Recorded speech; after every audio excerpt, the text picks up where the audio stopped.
game. But Yeah, we'll start with Arsenal. A for Arsenal. all right, next week's games, game week 4, Arsenal versus Nottingham Forest. What do you think's going to happen, Tom? I think Arsenal are going to pull off the W if we're lucky. The big question mark is Nottingham. They just fired their manager, Nuno Espirito Santo. And so are they going to have a new manager kick where they kind of outperform their quality? Are they going to show up with extra vigor, to show off how good they are and, hey, we've got a new manager coming in. Maybe this is my opportunity to get a starting spot in the team and to be the big name player. So Nottingham could show up and really be difficult for Arsenal. I think they will be. And it's a little bit difficult for someone like Arteta to prepare against a team that doesn't have an identity. So it's going to be, and it's always been a challenging game as well against Nottingham. Because they've built a very defensive-minded, attack, back and forth team. They're big players. They're very difficult to break down. So, how is that going to shake out? And who's going to manage them? Who's going to decide their lineup? Yeah. So, I mean, in an ideal world, you would think these are professionals. And whoever comes in is going to know that what Nuno did prior was effective against the big teams. Right. And they're just going to stick with that, at least for the time being, and not try and implement their style. Right. Then again, we've seen a lot that would counter that with new managers coming into the season. I think this will be an Arsenal win. We'll see. Should be an Arsenal win for sure. Bournemouth-Brighton, I think Brighton will beat the brakes off Bournemouth. Really? Yeah. Okay. Yeah, I think so. I don't think that'll be a tough one at all. That's kind of a toss-up for me. I think Bournemouth are a pretty challenging team this season, so I think Brighton have always been challenging, but they've lost players. So if anything, I'd give it to Bournemouth, but it's a toss-up for me. I think, these are these mid-table teams, so that one day they beat City, the next day they lose to Leeds. Yeah. So who knows what's going to happen. Yeah. Newcastle Wolves. Again, I think Wolves are going to just crash and burn. Wolves? Yeah. Wolves are going to crash and burn. Newcastle are going to, find some confidence and beat the brakes off of them. Newcastle looked great against Liverpool. Liverpool really struggled against Newcastle. So I think Newcastle, even though they lost, I think they are building confidence off of that result. And I think they're going to come into this game and they're going to just tear apart Wolves. Okay. Like a wolf pack. Yeah, and Wolves have lost Cunha. Was Yeah. a big player for them. So. Yeah, they're not as strong as they once were. And then Everton, Aston Villa. What do you think about that? Who do you think is going to win? Oh, that's a tough one. Two very good managers, two very good teams. I don't want to call every game a tie, but this looks like it's bound to be a tie. I'm gonna give the win to Everton. I think, just with Grealish mainly. I think he's a big enough difference maker to turn this game over on Aston Villa. But Aston Villa are good at defense. They're good at defending, and Emery is no idiot. He's going to know to lock down Grealish. But ultimately, I think people are going to underestimate Grealish this season. And he's a player who's played for the best team of the last decade in the world. I hate to say it, but it's true. So Grealish is going to find a way to make a difference in that game. If he can't make a difference, he's going to distract enough Aston Villa defenders to Create it. free up other players on the Everton team, and they're gonna get a goal. Yeah. So, Yeah, I think Aston Villa didn't make enough improvements in the transfer window, and it's going to show this game. Yeah. So I think Everton are going to grind out like either a tie in which they were clearly the better side, or they're going to win by a narrow margin, because I don't think they're going to win games by a lot ever this season. Everton. Everton are just Yeah. not. They're just Yeah. not. It's Moyes in charge. Yeah. We know how he does things. Yep. And we know the squad. He plays for the W. They've got Tarkowski Yep. out there, dude. Come on. They're not. So They actually, I heard they picked up Trukowski on the way to their first game of the season under a bridge. Yeah. That's how they got Trukowski. So yeah, all right. it was a zoo under a bridge because that man's a monkey. Anyways, Crystal Palace, Sunderland. I think Crystal Palace are going to win this one. I think it's going to be a tight. Really? Yeah, I think it's Okay. going to be a tight game. But I think Crystal Palace, their manager is just really good, and it's very clear that even with the losses that they've suffered in the transfer window, just losing their best players constantly. Yeah. I think Yeah. their guy, this governor, he's Oh great. yeah, yeah. Oliver Glasner. Yeah. Glasner is just, he's the man, and he knows what to do. Palace are a very challenging team. They have been for a very long time, Yeah. and this manager has done well with Palace. Yeah. But And I think Sunderland yeah, are going to really feel what it's like to be in the Premier League against them. yeah. It'll be a close game. Palace they have lost one or two pretty big name players, but Yeah. I think they'll probably win. They should win. Yeah. What do you think about Fulham Leeds?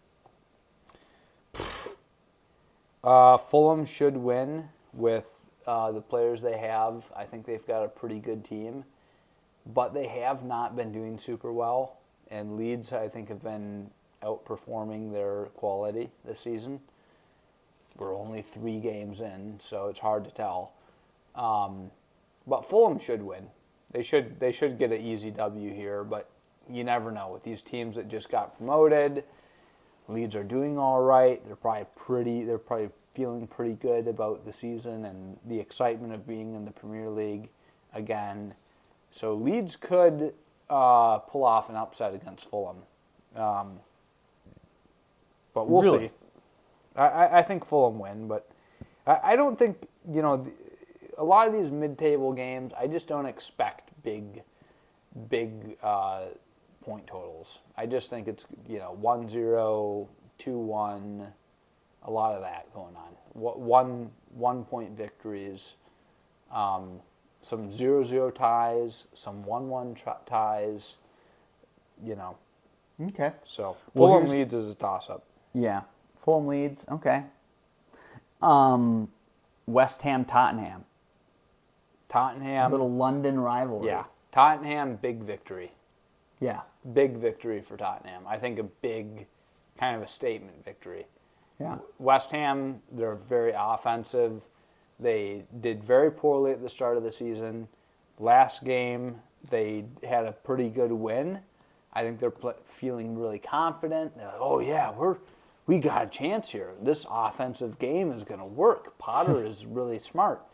And then they're going to go to play against Tottenham, and they're going to get absolutely decimated Yeah. once again. It might not be a blowout, but I think it's going to be a pretty decisive victory for Tottenham. Yeah. Yep. I think that they're too big for their britches, as we like to say in the States. And West Ham is going to get humbled once again. For sure. I think they just don't have what it takes to cut the mustard. And also, Graham Potter. This guy refuses to learn. And it's just going to show. And it's going to continue to show throughout the season. He's going to get some wins, but he's going to show up against teams that are understand his goals and what he's trying to do schematically, and they're just going to dominate it. So, Yeah. whatever. Yeah. Whatever. I'm done with Graham Potter anyways. But I hate to see Spurs get that win. But, it's Thomas Frank. He's going to do a lot of that this season. Yep. Chelsea, Brentford. Here's the thing. Brentford see the writing on the wall. They already know they are steamrolling towards relegation. They know it. Mm-hmm. There's just no chance they don't know it. They lost their talismanic leader. They are going to come out guns blazing, just like Fulham did against us. And, okay, we were lucky with Fulham. That disallowed goal was, an oxygen tank for us because Fulham just dominated the first half of that game. And if they had kept that goal, they may have gotten in the heads of our guys. That's one thing that people don't talk enough about with Chelsea's team is that I think they're really talented and they can compete in the Champions League and in the Premier League at the highest level and potentially even win titles. They have the talent. Right. The mental game is not there yet. They are weak mentally because they're young and outside of Enzo Fernandez, nobody else on that team has won serious silverware. Right. Enzo won the World Cup. The rest of these guys are like, and so when teams come up and they go down, they start freaking out. And they're like, I thought we were better than this. And you can just see it in the body language, and even when you can see them interacting, and the game gets more physical, and you see them kind of freaking out.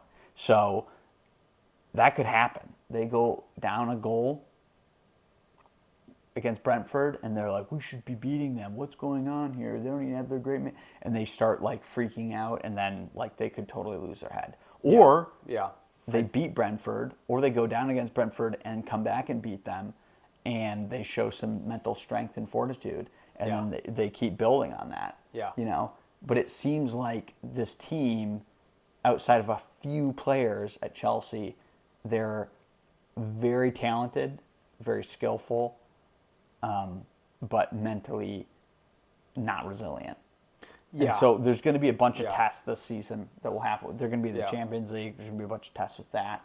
Chelsea are going to have to figure that out. Yeah. Those young kids are going to have to figure that out immediately. Yeah, I think you're absolutely right. Chelsea, they will have a struggle if they go down against a mid-table team like this.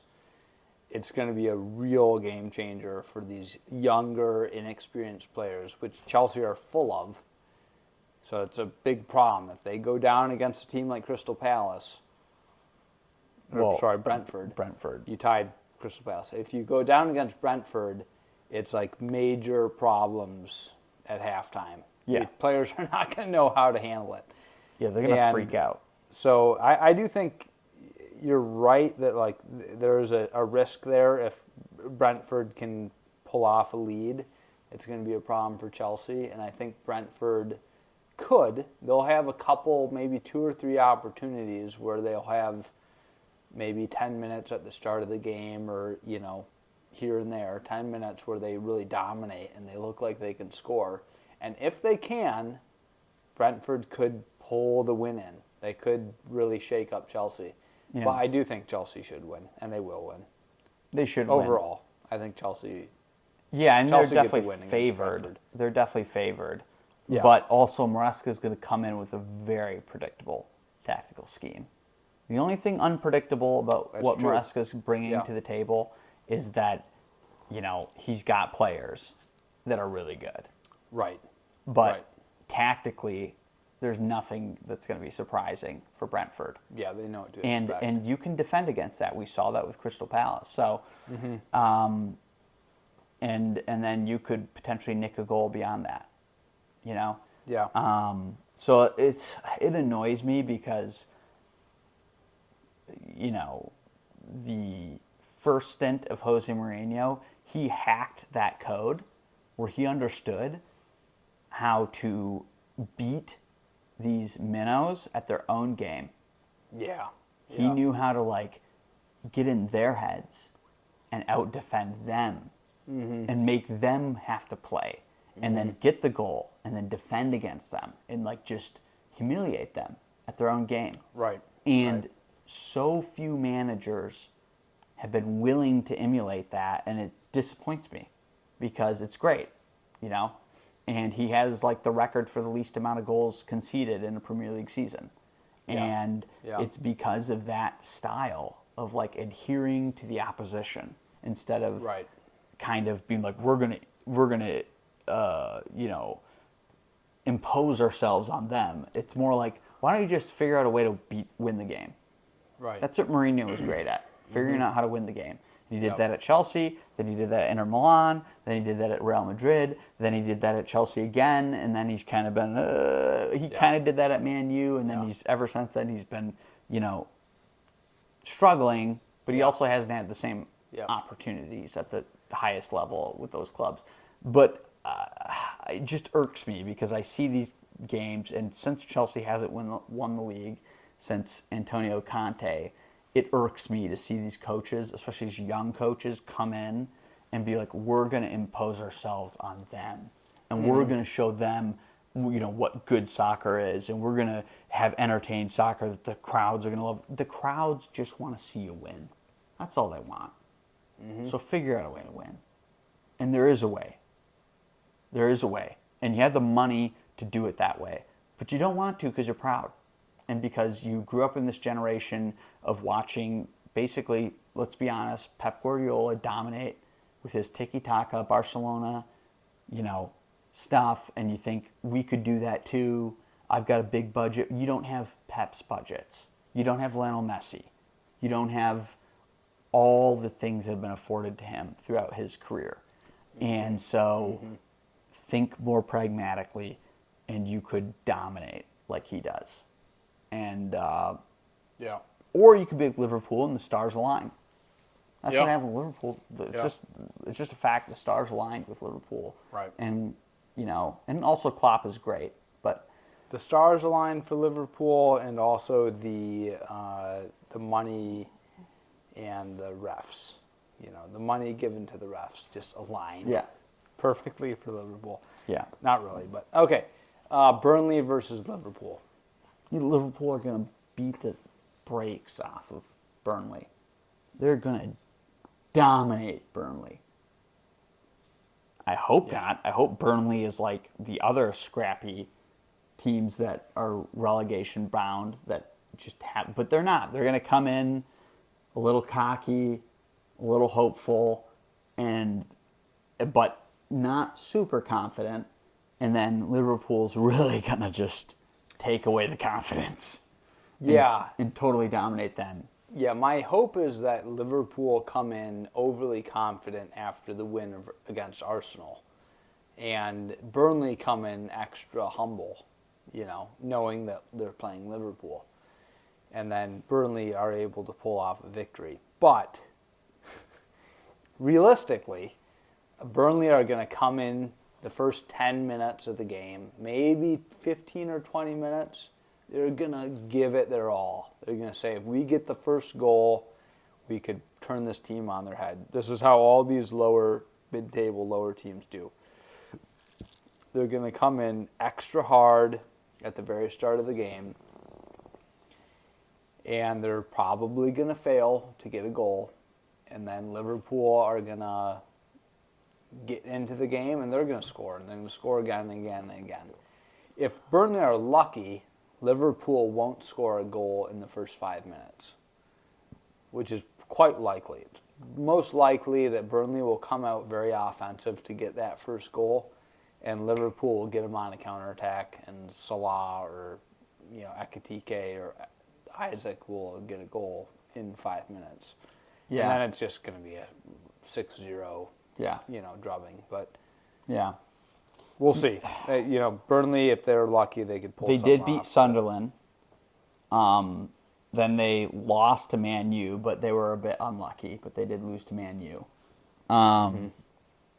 So they've shown that they can win, and I think Sunderland are good. I think that people they invested properly in their team, and I think they're going to do well over the course of the season. But it's early in the season, so it's like these early results aren't. But they know that they did really well against Man U, and they know that like, okay, we took on Man U, we barely lost, Right. and we whooped Sunderland, so that may give them a false sense of confidence. To your point, Yeah. and Yep. that's unfortunate. Yep. But you never know what's going to happen. But I think that Liverpool are going to come in and just absolutely thrash Burnley. Yep. The most we can hope for as a Chelsea fan is that Burnley are brutally physical and injure a player or two, which could happen. Either during the game or after the game, they look over a player and it's like, oh, Mo Salah's got a torn Achilles. Oh no, and then we're good to go. And so The season's back on. the season is back on. So Yeah. yeah, I don't expect much from that Yep. matchup. And All right, then the big game of the weekend, game week 4, Manchester City versus Manchester United. yeah, I think that Big game.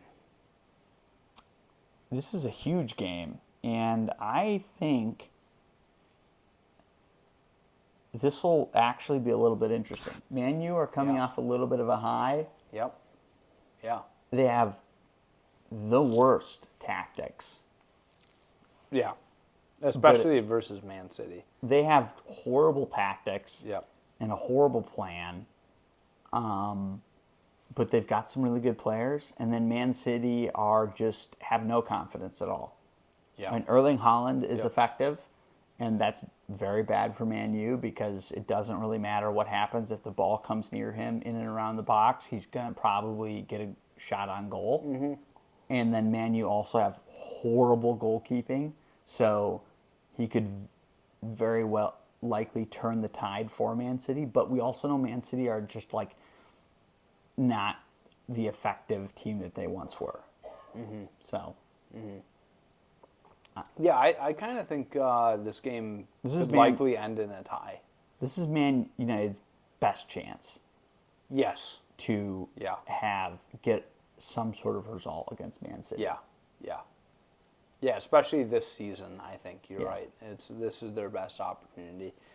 It is home, I think, for Man U too. So I think I think Man. No, it's away. It's at Etihad. I think Man United could get a tie, but most likely City win because they're just a better team. But Yeah. we'll see. So Yeah. They should win, but we'll see. yep. All right, that's good. What's the Okay, One thanks, to bye. Be Soccer podcast? One to Be Soccer podcast.